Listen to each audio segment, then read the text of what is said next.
요한복음 4장 19절에서 26절 말씀 같이 보겠습니다. 시작. 여자가 이르되 주여 내가 보니 선지자로소이다. 우리 조상들은 이 산에서 예배하였는데 당신들의 말은 예배할 곳이 예루살렘에 있다 하더이다. 예수께서 이르시되 여자여 내 말을 믿으라. 이 산에서도 말고 예루살렘에서도 말고 너희가 아버지께 예배할 때가 이르리라. 너희는 알지 못하는 것을 예배하고 우리는 아는 것을 예배하노니 이는 구원이 유대인에게서 남이라. 아버지께 참되게 예배하는 자들은 영과 진리로 예배할 때가 오나니 곧 이때라.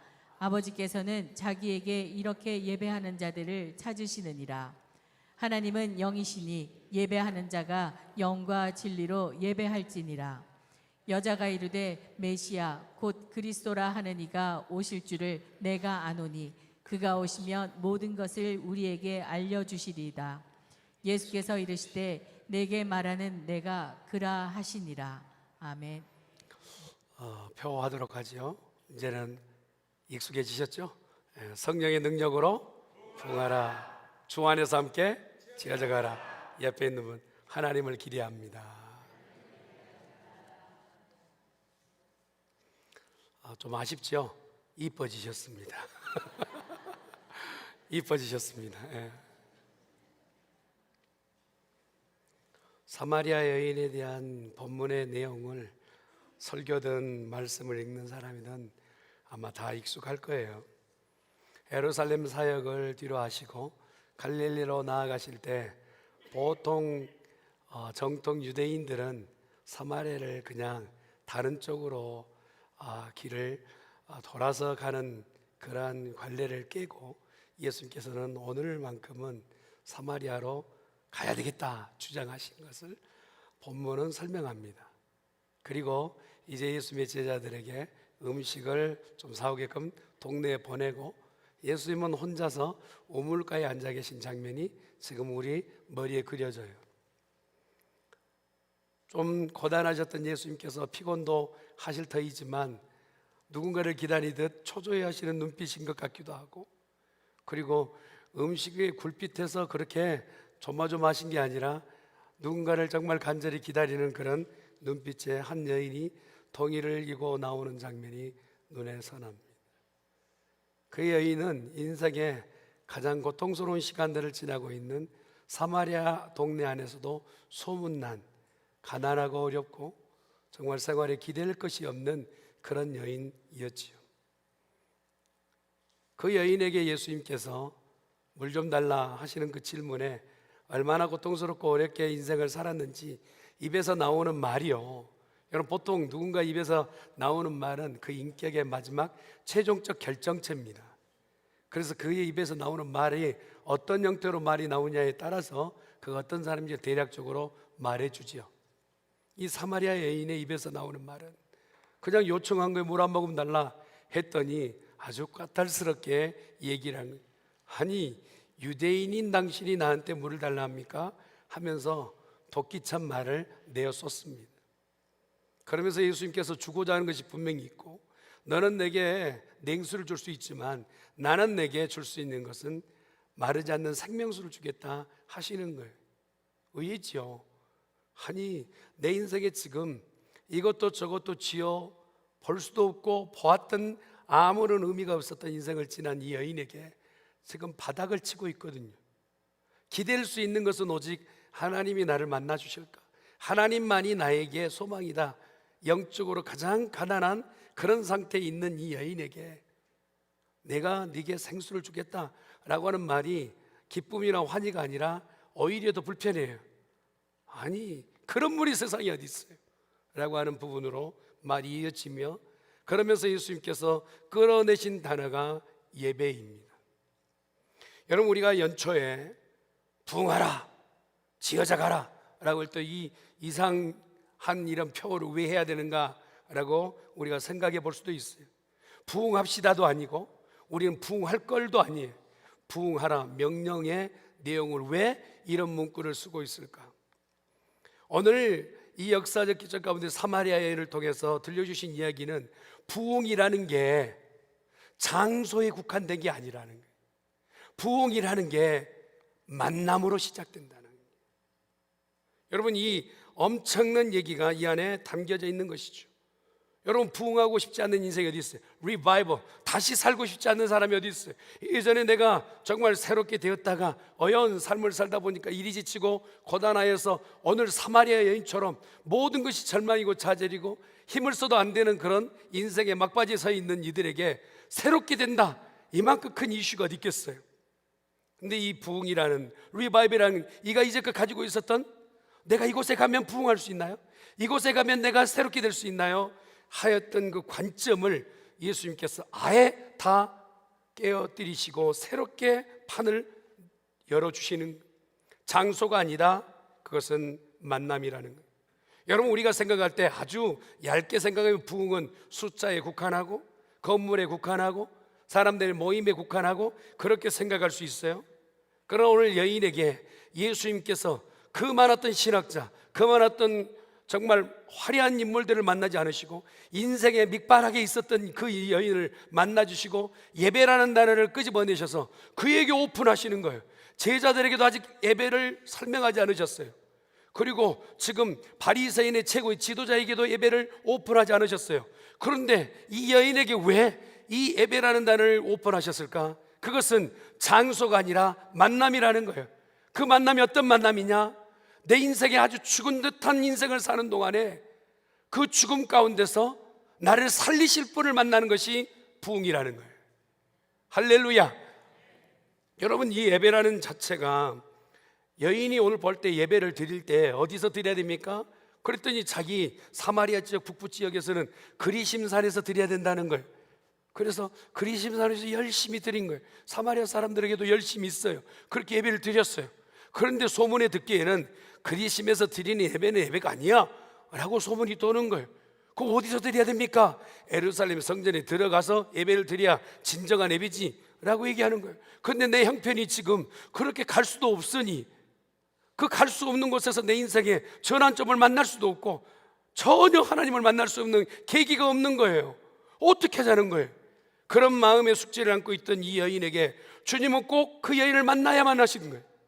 장소가 아니다, 그리심이나 예루살렘 성전이 아니다, 진짜 예배는 하나님을 만나는 것이다. 할렐루야. 우리에게 이 관점이 있지 않습니까? 어디 교회에 가야 되고 어디 교회가 분위기 좋고 어디 교회 친구가 좋고 어디 교회가 뭐가 됩니까? 이것만 보거나 형식만 따지다 보니까 그러다가 놓친 게 뭡니까? 예배를 드렸지만 하나님을 만나지 못하고 되돌아가는 경우가 많아요. 예수님께서 오늘 대답하시는 것은 이 산지도 말고, 그리고 예루살렘에서도 말고 너희가 아버지께 예배할 때가 있게 된다 말씀하세요. 주님은 예배의 장소의 논쟁을 단숨에 깨뜨리시고 이제 그 예배 가장 프라이어한 것을 우리 가운데 전해 주시고 계신 것이죠. 사랑하는 성도 여러분, 예배의 시작은 하나님이 나의 아버지로 인정되어질 그 장소, 그 시간이 예배의 시작인 줄 믿습니다. 하나님이 나의 아버지로 느껴지는 거예요. 누가 가르쳐 주지 않았어요. 제가 엊그제 유튜브를 보는데 그냥 이렇게 아이가 이렇게 다른 나라에 이제 길러지게끔 보내졌어요. 그래서 한국인의 피가 있고 얼굴이 있으니까 한국말을 해야 되는데 절대 하고 싶지 않다는, 나를 버린 나라에 내가 무슨 그 언어를 배우고 있냐. 근데 어떻게 해서 엄마를 만나러 와서 엄마를 만남과 동시에 그 아들이 바로 엄마에게 엄마인 줄 알겠다는 거예요. 서류를 안 보여줘도, 뭔가 설명하지 않아도 엄마가 내 엄마인 줄 금방 알겠다. 그러면서 한국말 안 하겠다는 그 친구가 엄마 하는 거예요. 예배는 무엇이냐? 위에 계신 떠 계시는 분이 아닌 그 하나님은 내 아버지라고 고백되어지고 믿어지는 것이 예배인 줄 믿습니다. 오늘 저와 여러분 이곳에서 이것이 예배가 되어지고 예배가 살아있는 성도가 되기를 주님의 이름으로 축원합니다. 부흥이라는 게 그거란 말입니다. 바로 예배가 살아나는 것. 인생에 하나님 아버지를 알지 못하고 인생을 살았어요. 여러분, 아버지를 내가 아버지로 믿어지지 않고 하나님을 나의 아버지로 믿지 않는다, 이것은 멀쩡한 것 같아 보이지만 결국은 생명이 없다는 겁니다. 영원히 죽을 수밖에 없다는 개념이에요. 그러니 영원히 죽을 수밖에 없었던 사마리아 여인처럼 인생의 기대는 있지만 만남이 제대로 되어지지 않는 것 때문에 하루하루 삶이 그렇게 고단하고 어려운 거예요.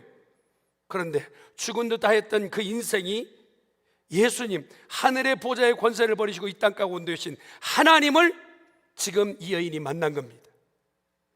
그리심이나 예루살렘이 아닌 우물가에서 이 여인이 만난 거예요.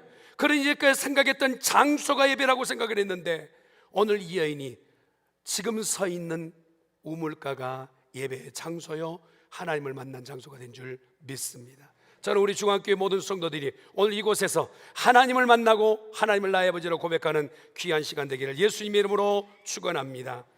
하나님과 나 사이가요 무엇인가 담벼락처럼 가지도 오지도 못하게끔 막혀서 나는 불러도 하나님은 대답지 않으신 것 같고 하나님은 내게 말씀하여 들리지 않았던 그 담이 그냥 쳐져 있었던 인생이 이 예배를 통해서 담이 무너지고 하나님이 나의 아버지라고 고백되어지는 이 놀라운 시간, 영혼의 불꽃이 튀는 시간이 예배인 줄 믿습니다.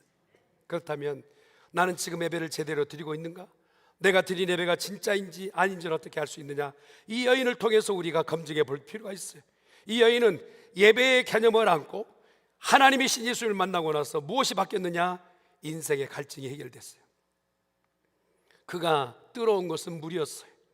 그러나 지금 한 바가지 물을 마시고 속 시원하다고 되돌아간 게 아니, 아직 물을 마시지도 않았어요. 바가지를 비우거나 동이를 비우지도 않았어요. 그러나 그 인생은요, 예수님 만난 그것 때문에 영혼의 해갈을 맛보는 거예요. 여러분, 오늘 이 밤 이 시간에 모여든 모든 성도들이 영적인 갈증이 있다면 예수님 만나고 해결되기를 예수님 이름으로 축원합니다. 예배 역사가 그렇단 말이에요. 인생의 문제를 안고 왔을 때 우리를 그냥 되돌려 버리신 분이 아니에요. 이 문제를 끌고 왔을 때 주님 우리를 분명히 만나 주실 것이고 만난 성도들은 해결받게 될 줄 믿습니다. 이 여인이 또한 예배를 통해서 무엇을 얻게 됩니까? 정체성이 변화되는 거예요. 그가 무엇을 가지면 뭐가 달라질까? 물 누리면 뭐가 달라질까? 주위에 있었던 이들에게 모든 말만 하면 상처가 되었던 여인이에요. 여러분, 상처가 많으니까 입에서 뚝뚝 나오는 게 말이 아주 거칠어요. 우리 교회는 그렇지 않지만 저 다른 교회 성도들 보세요. 말만 하면 막 시험 든대. 말만 하면 시험 든대. 뭔가 말만 하면 상처받는데. 그게 너무 조심스러워요. 여러분, 성도들이 이렇게 상처받을 동안에 목사는 얼마나 상처받겠어요? 이해해 주시길 바랍니다. 그런데 이 여인은 아예 말과 생활과 삶 자체가 상처예요. 모든 게 그냥 상처예요. 어디를 가도 가시거리, 어느 곳에 가도 그냥 자기는 다른 사람들의 이야기거리가 됐던 이 여인. 그래서 사는 것도 힘들고 아예 죽는 것이 사는 것보다 더 낫겠다 싶은 그런 여인의 모습이에요. 지금 그 여인이 우물가에 와서 예수님을 만나고 나서 어떻게 상황은 하나도 바뀌지 않았어요. 그런데 그 마음속에 나는 누구인지를 알게 된, 나 같은 죄인, 나같이 별 볼 일 없는 인생을 위해서 하늘 보좌 권세 버리시고 이 땅에 다른 사람 하나 없는 나와 1대1로 하나님이 나를 만나 주셨다. 나는 그만큼 존귀한 사람인 줄 믿습니다. 사람이 나를 평가하는 것, 그것이 우선한 것이 아니라 하나님이 나를 평가하시고 나를 알아주신 그것이 나의 정체성인 줄 믿습니다. 예배를 통하여서 이 여인이 얻게 된 것은 뭐냐? 나는 도대체 누구인지를, 정체성을 회복하게 된 거예요. 예배를 통해서 또 우리가 어떤 열매를 갖게 되느냐? 나의 삶의 우선순위가 결정나는 거예요. 여러분, 여인이 지금 우물가에 올 때는 물동이 이고 왔어요. 그래서 이 여인에게 지금 최고의 가치는 뭐냐? 물동이에요. 그 안에 담긴 물이에요. 그런데 예수님 만나고 예배를 드리고 되돌아가는 이 여인의 모습을 보세요. 물동이로 던져놓고, 한번 따라하세요. 물동이도 던져놓고. 자, 모션까지 시작. 물동이도. 요즘 좀 철없어지죠? 은혜 받았다는 뜻이에요. 이 여인에게 물동이는 전부예요. 이제 그 삶의 모든 거점이에요. 오늘 지금 나온 것도 이 물동이 때문에 나온 거예요. 그런데 오늘 예수님 만나고 예배가 회복된 다음에 그것이 내 인생의 모든 것을 다 바꿀 수 없다는 것을 알게 된 거예요. 그래서 다시 이고지고 가는 것이 아니라, 그것을 다시 끌고 가는 게 아니라, 나 예수님 만났으니 그 다음에 이건 하지, 가장 먼저는 주님 만난 그 감격과 감사 때문에 삶의 우선순위가 바뀌게 되었다는 거예요. 사랑하는 성도님, 예배에 들어오신 모든 성도들이여, 여러분의 인생의 최고의 우선순위는 예수 그리스도 되기를 간절히 축원합니다. 아멘. 그거 해야 돼. 누구에게 뭔가를 보이려고, 누구의 어떤 말에 서 내가 흔들거리는 그런 존재가 아닌 오늘 이곳에 하나님 앞에 예배가 살아있는 성도 되기를 주님의 이름으로 축원합니다. 그래서 오늘 우리가 앉아있는 이 장소의 개념을 뛰어넘는 예배가 필요해요. 중앙교회에 지금 앉아있는 좌석을, 이 좌석에 앉아있는 그 개념을 뛰어넘는 예배의 개념이 필요해요. 무엇이 필요하냐? 오늘 나는 예수님을 만나고 있는가? 오늘 나는 지금 하나님을 만나고 있는가? 나는 예배 이후에 하나님을 만나고 되돌아갔는가? 이렇게 자기 자신을 점검하여 예배의 성공자 되기를 주님의 이름으로 축원합니다. 한번 따라합시다. 하나님을 만나야 합니다. 옆에 있는 분한테 하나님을 만나야 합니다.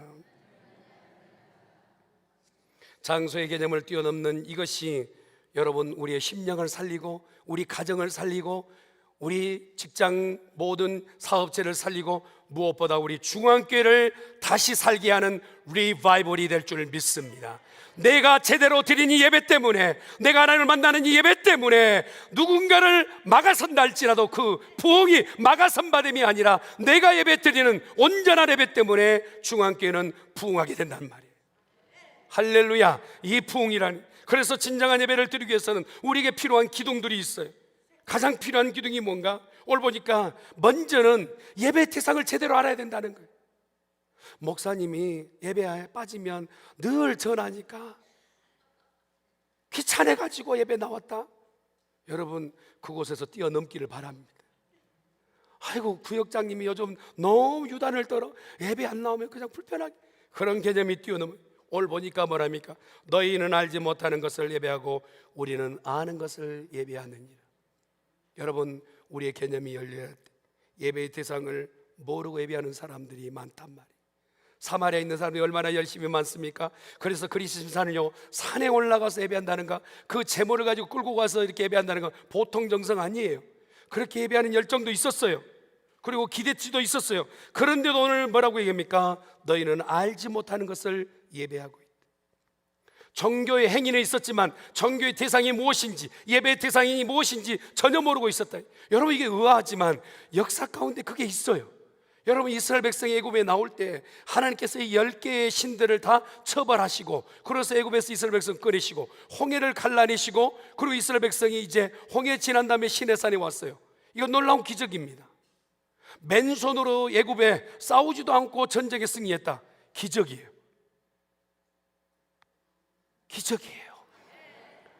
할렐루야. 여러분 홍해는 먼저 시간마다 열리는 그런 바다가 아니에요. 한 번도 열리지 않았던 홍해가 열린 것도 기적이에요.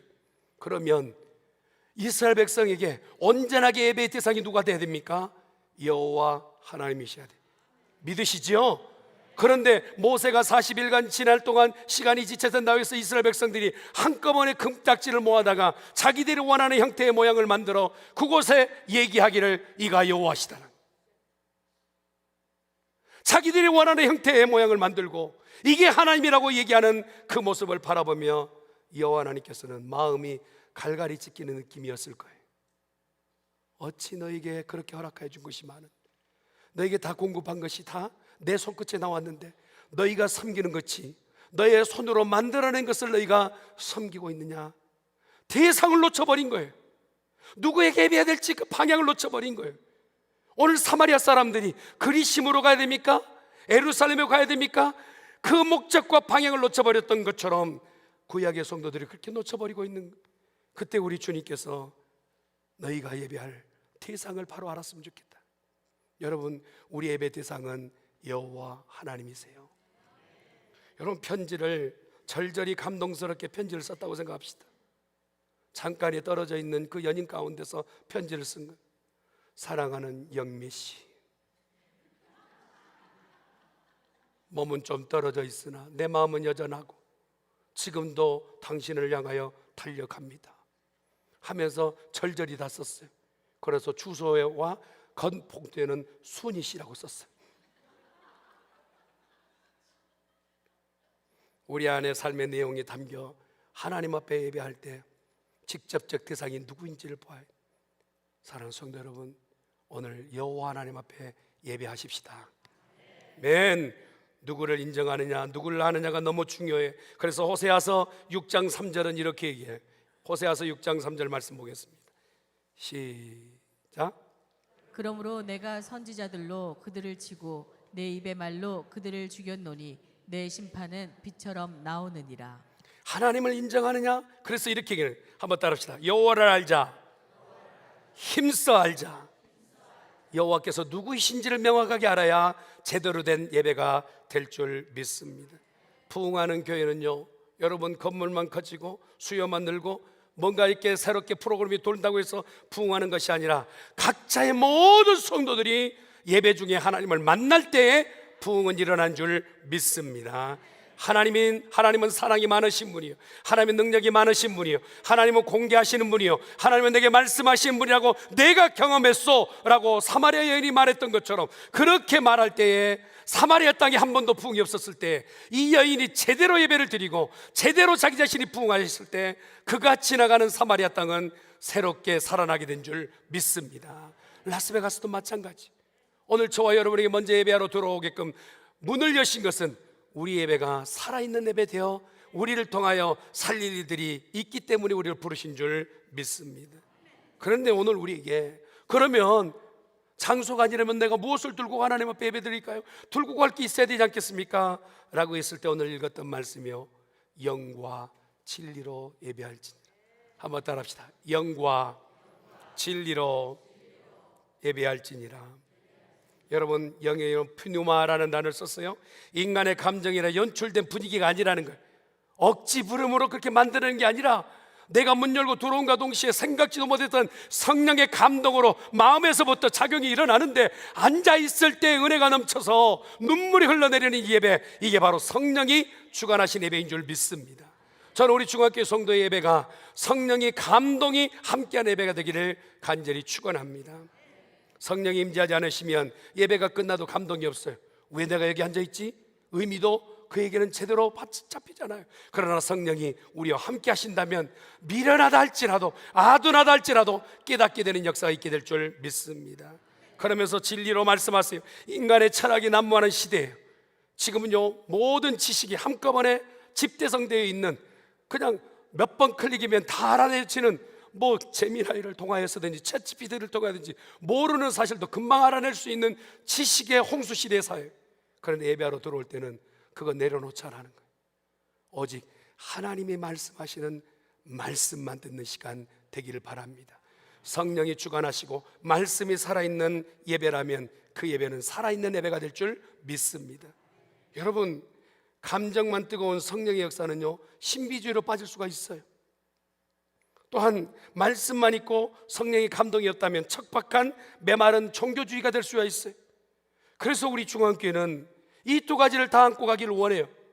성령의 충만한 역사와 말씀의 귀한 사역이 함께하는 우리 중앙교회 되길 간절히 축원합니다. 이것이 바로 예배의 본질 안에 박혀 있어요. 영과 진리, 형식이 아닌, 예식이 아닌 말씀과 성령이 함께 작용할 때 우리는 변화된 삶을 살게 될 줄 믿습니다. 예배를 드려도 삶의 변화가 없다면 예배가 문제가 아니라 내가 문제. 누군가가 나를 봤을 때 저 사람은 예배자이다 라는 말을 듣지 못하고 있다면 그 사람은 종교인이에요. 뭔가 성경은 옆에 끼고 가지만 그의 삶 가운데서 예배가 제대로 되지 않는다면 그 사람은 썬데이 크리스찬이에요. 저는 우리 중앙교회가 그것을 다 뛰어넘고 예배자로 바로 설 수 있는 성도에게를 간절히 축원합니다. 진리가 우리를 자유케 하고 그 말씀이 우리를 자유케 할 줄 믿습니다. 악보를 따르는 연주자의 세계 최고의 오케스트라 연주할 때 각자가 가지고 있는 생각도, 각자가 가지고 있는 달란트도 있겠죠. 그렇다고 해서 자기 혼자 연주하기 위해서는 전체 하모니를 이룰 수 없어요. 지난번에 말씀드렸던 것처럼 그 악보에 기록된 대로, 그 악보에 그대로 표시되는 대로 연주해만이 최종적인 아름다운 교향곡이 이루어지는 것처럼 우리의 삶이 하나님이 주시는 말씀의 그 악보 아래서 내 가지고 있는 모든 기량을, 지혜를 하나님 주신 것을 가지고 아름다운 교향곡을 만들어내는 성도이기를 간절히 축원합니다. 영과 진리 예배, 그것이 바로 지탱할 수 있는 두 날개인 것이죠. 예수님은 아버지께 이렇게 예배하는 자를 찾는다 말씀하세요. 저는 우리 중앙교회가요, 하나님이 이 땅 가운데, 예수님이 이 땅 가운데 다시 오셨을 때 먼저 예배하는 자를 찾겠다 하셨을 때 모두가 발견되어지는 성도 되기를 간절히 축원합니다. 주님이 다시 오시면 누구를 찾느냐 하면 예배자를 찾는다는, 이쪽만 복받을지어다. 아니, 주님이 다시 오시면 예배자를 찾는디야. 할렐루야. 그런데 어떻게 예배 드리는 자냐, 오늘 설명하셨잖아요. 영과 진리로 예배한 자를 찾겠노라 말씀하신. 그러면서 오늘 하이라이트가 지나가요. 여러분, 이러한 예배 가운데서 가장 중요한 것은 뭐냐? 우리가 한 시간 반 예배를 드렸을 때 가장 집중적으로가 점검해야 될 것은 메시아이신 예수님을 만나야 될 줄 믿습니다. 이 여인은 지금 우물가에서 한 젊은 유대인 청년을 만났어요. 처음은 그렇게 시작됐어요. 그런데 어느 정도 지나보니까 선지자인 것 같아요. 선지자이시네? 선지자까지 왔어요. 그런데 마지막 메시아가 오시면 그 메시아가 내 인생 가운데서 모든 것점을 바꾸게 될 줄 믿습니다 했더니 우리 주님이 이렇게 말씀, 내가 바로 그로라. 여러분, 얼마나 놀라워요. 우물가에서 하나님을 만난 겁니다. 내 인생의 가장 밑자락에서 하나님을 만난 겁니다. 오늘 이 예배 자리에서 하나님을 만나는 겁니다. 아멘. 그럴 때 그 인생은 변화되어 새롭게 되어 그리고 부흥을 경험하게 될 줄 믿습니다. 사마리아에는 메시아에 대한 지식이 분명히 있었으나 그 메시아를 보고도 몰랐어요. 그러나 내가 그로다. 예수님이 그전에는요, 뭔가 메시아이십니까? 그랬을 때 조용히 해. 좀 많은 사람이 알지 못하게 하다가 오늘 이 사마리아의 길은 아예 오픈한 겁니다. 내가 메시아다. 혹시라도 실수할까봐 내가 그로다 라고 소개하시는 거예요. 얼마나 감격했을까요? 그 인생에는 더 이상 기댈 것도 기다릴 것도 없을 거예요. 나는 오늘 최고를 누린 거예요. 모든 것을 가진 거예요. 이 예배 한 시간을 통해서 하나님께서 모든 것을 공급하는 그 경험을 사마리아에는 한 것이죠. 엠마오로 내려왔던 두 제자는 우리가 잘 아는 것처럼 부활의 소식도 들었어요. 그리고 예수님과 직접적인 성경 공부도 했어요. 이 정도면 좀 예수님을 제대로 알아야 되잖아요. 신앙생활을 이만큼 했어요. 듣기도 들었어요. 알기는 알아요. 누구를 가르칠 수 있는 수준까지 됐어요. 그런데 아직도 까마득한 거예요. 그러고 나서 예수님께서 더 밝히 열어 알려주셨을 때 이렇게 얘기해요. 누가복음 24장 32절 말씀 같이 볼까요? 시작. 그들이 서로 말하되 길에서 우리에게 말씀하시고 우리에게 성경을 풀어주실 때에 우리 속에서 마음이 뜨겁지 아니하더냐 하고. 메시아를 만난 거예요. 그리고 나서 발걸음을 되돌리는 겁니다. 가던 길을 되돌리고 이제 우선순위가 무엇인지를 깨닫게 된 두 엠마오 제자, 그들은 앞으로의 삶이 어떻게 될지 우리가 짐작해 볼 수 있는 내용. 은혜와 사랑과 구원이라는 단어들이 성령의 조명에 비춰졌을 때 우리 가운데 실제가 되기를 간절히 축원합니다. 활짝 가운데 박혀 있는 은혜, 활짝 가운데 속해 있는 그런 사랑, 이런 단어가 아니라 오늘 내게 실제가 되는 이런 역사, 이것이 바로 예배를 통하여 회복될 일인 줄 믿습니다. 예수님은 자신을 더 이상 감추지 않으셨어요. 내가 메시아이다. 여러분 모두가 메시아를 만나시길 바랍니다. 내 영혼의 구원의 통로인 예수님, 그분을 만나고 더 이상 다른 것을 기대지 않고 예배에 성공하는 자. 왜 이래야 됩니까? 예배를 제대로 드려야 교회가 살기 때문에 그래요. 아멘 할지어다. 예배를 제대로 드려야 물동이를 내려놓을 수도 있고 동네에 들어가서 부끄러움을 넘어갈 수도 있고 오히려 그 동네 가운데서 내가 누구인지를 보여줄 수 있는 전도까지 할 수 있는 인생으로 바뀌게 되는 것이죠. 예배만 제대로 된다면 그의 삶의 모든 것은 새롭게 되는 거예요. 영과 진리로 새롭게 되죠. 그리고 예배는 바로 교회의 심장과 같기 때문에 그래요. 교회 안에서 수많은 사역과 프로그램이 있어요. 성경 공부를 엄청나게 많이 시켜요. 무슨 성령 사역도 엄청나게 시킨다고 그래요. 그러나 가장 우선한 것은 예배인 줄 믿습니다. 여러분 예배가 없어 떨어지고 예배가 은혜가 되지 않는다면 여러분 사역은 노동이 시작이에요. 맨날 일 시킨다고, 왜 나를 불러대는지 모르겠다. 이게 바로 성령 떨어지고 예배가 떨어지면 그렇게 돼. 그러나 예배의 은혜가 있게 되고 성령이 그 안에 가운데 역사하게 되면 여러분 사역은 사역이 되고 노동이 아닌 것을 경험하게 될 줄 믿습니다. 복은 우리에게 무언가 열심에서 얻어내는 결과물이 아니라 우리에게 이미 약속된 성령의 결과인 줄 믿습니다. 마지막 말씀을 마무리 짓게요. 느헤미야가 포로에 갔다가 되돌아와서 성벽을 쌓았어요. 여러분 다 회파되었던 성벽을 쌓는다는 건 얼마나 기적이었어요. 왕공날 모두가 춤추고 난리가 났어요. 그런데 마음에 아직도 공허함이 있어요. 성벽은 쌓았으나 아직은 내 안에 혼대가 있단 말이에요. 그래서 거기 함께 와 있었던 에스라에게 얘기한 겁니다. 에스라 선생님, 말씀을 펼쳐 읽어주십시오 라고 얘기하는 거예요. 그 펼쳐 읽었을 때 새벽부터 정오까지, 여러분 우리가 보통 예배 시간 한 45분 50분 지나도 벌써 시계를 보잖아요. 좀 긴데? 이렇게 하잖아요. 그런데 오늘 에스라가 말씀을 가르친 시간은 새벽부터 정오까지 쉬지 않고 말씀을 전하는데 놀라운 역사가 일어나는 거예요. 성벽 쌓았을 때 잊지 않았던 놀라운 장면이 바로 말씀을 듣고 그들 가운데 아멘 아멘 하기 시작하는, 그리고 회개가 역사가 일어나고, 그리고 나서 이스라엘 백성의 공동체 회복 부흥이 있게 된 줄 믿습니다. 이스라엘 나라는 민족이 다시 새롭게 쓰여진 계기가 에스라의 부흥의 운동 때문에 있게 된 것이죠. 우리 중앙교회 앞으로 부흥할 것을 믿으십니까? 누구에게 달려있나요? 다시 시작해야 돼. 부흥할 것을 믿습니까? 누구에게 달려있나요? 예배가 제대로 된다면 분명히 부흥하게 될 줄 믿습니다. 꽃나무가 말라 비틀어져서 시들어가요. 잘못 알고 있는 정원사는요, 그걸 거칠만 하는 거예요. 스프레이로. 그러고 나서 그냥 대충 잎사귀에다 물만 뿌려요.